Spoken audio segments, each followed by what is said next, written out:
আয়ান ভূতের গল্পে বিশ্বাস করত না, কিন্তু ওর ইউটিউব চ্যানেলে ব্রহ্মদৈত্যের জন্য একটা দারুণ কন্টেন্ট দরকার ছিল। তাই সেদিন গভীর সন্ধ্যের পর সে ক্যামেরা হাতে এসে পৌঁছালো পুরনো ভাঙা রায়চৌধুরীর জমিদার বাড়িতে। গ্রামের লোকে বলতো এই পরিত্যক্ত প্রাসাদে নাকি এক ভয়ঙ্কর ব্রহ্মদৈত্যের বাস, যে শুধুমাত্র পূর্ণিমার রাতে দেখা দেয়।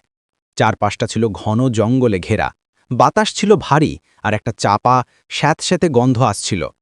দরজার শিকলে পুরনো মোর্চে ধরা, লণ্ঠনের মৃদু আলয় বিশাল সিঁড়ি বেয়ে ওপরে ওঠার সময় ওর বুকের ভেতরটা ঢোলের মতো বাজছিল।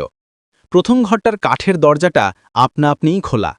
ঘরে ঢুকতেই নাকে এলো এক তীব্র সুগন্ধ, শুকনো শ্বেত চন্দনের গন্ধ, যা বহু যুগ আগেকার পূজা অর্চনার কথা মনে করিয়ে দেয়। কিন্তু এই মিষ্টি গন্ধের মধ্যেই একটা পচা বিশ্রী দুর্গন্ধও মিশেছিল। হঠাৎই কোণের দিক থেকে একটা চাপা গোঙানের শব্দ ভেসে এলো, যেন কেউ ফিসফিস করে কাঁদছে, কিন্তু সেই কান্নার কোনো শুরু বা শেষ নেই। আয়ান ক্যামেরাটা হাতে শক্ত করে ধরে রাখল, নিজেকে বোঝালো সবটাই তার অতিরিক্ত উত্তেজনার ফল।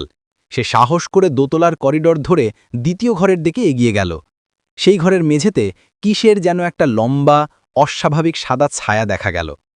ছায়াটা স্থির ছিল না, দেয়াল বেয়ে সেটার আকার ক্রমশ লম্বা আর সরু হতে লাগল, যেন সেটা ছাদ ভেদ করে ওপরে উঠে যাচ্ছে।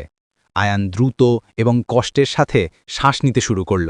সে যখনই পা ঘোরাতে গেল পালানোর জন্য, তখনই মনে হলো পায়ের নিচে মেঝের কাঠগুলো যেন নরম হয়ে গেছে, চটচটে আঠার মতো তাকে আটকে দিয়েছে। ছায়াটা এবার থামল। ঘরের মাঝে একটা বিশাল শুভ্র অশরীরী মূর্তি, এতটা লম্বা যে তার মাথা প্রায় ছাদ ছুঁয়েছে। তার চোখ দুটো ছিল গভীর কালো গহ্বরের মতো, যেন অনন্ত অন্ধকার তাতে জমে আছে। ব্রহ্মদৈত্যের মুখটা বিভীষিকার মতো হাসছিল না, কিন্তু তার দৃষ্টিতে ছিল অসীম এবং আদিম ক্ষুধা। ভয়ে আয়ানের হাত অসাড় হয়ে গেল, ক্যামেরাটা মেঝেতে আছড়ে পড়ল। সেই মুহূর্তে সেই বিরাট অবয়বের বুক থেকে একটা গভীর ঠান্ডা খিসফিস শব্দ এলো, যা বাংলা ভাষার থেকেও পুরনো। এসেছিস আমার কথা শোনানোর জন্য? সেই শব্দটার কানের পর্দা ফাটিয়ে আত্মার গভীরে ঢুকে গেল। প্রাণপণে পা টেনে সে কোনোমতে দৌড়ে বাইরে বেরিয়ে এলো, কিন্তু সেই ফিস ফিস শব্দটা আজ ওর পিছু ছাড়ে না। প্রতি রাতে ঘুম ভাঙলেই সে শুনতে পায়, আমার কথা শোনানোর জন্য।